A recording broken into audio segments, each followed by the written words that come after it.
What is the value of log of 64 to the base 2? Option A -7, option B 7, option C 2, option D 12. Explanation. Point 1. Have observed the base. Here base is root 2, that is 2. Check the base of log of 64, that is 2.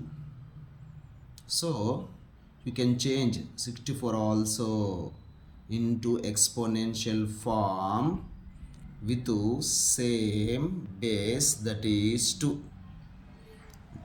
Therefore 64 equal to 2 to the power of 6.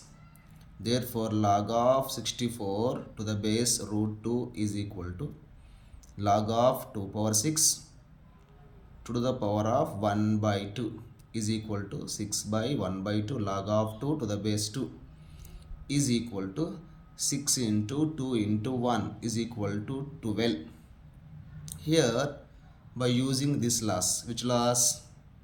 Log x power m to the base y power n is equal to m by n log of x to the base y.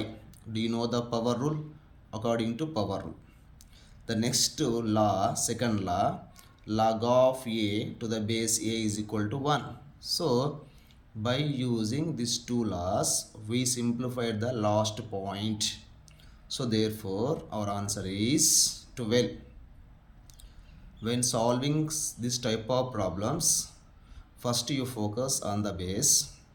The base is which number, then you can change the product also in the same base, then you get the answer.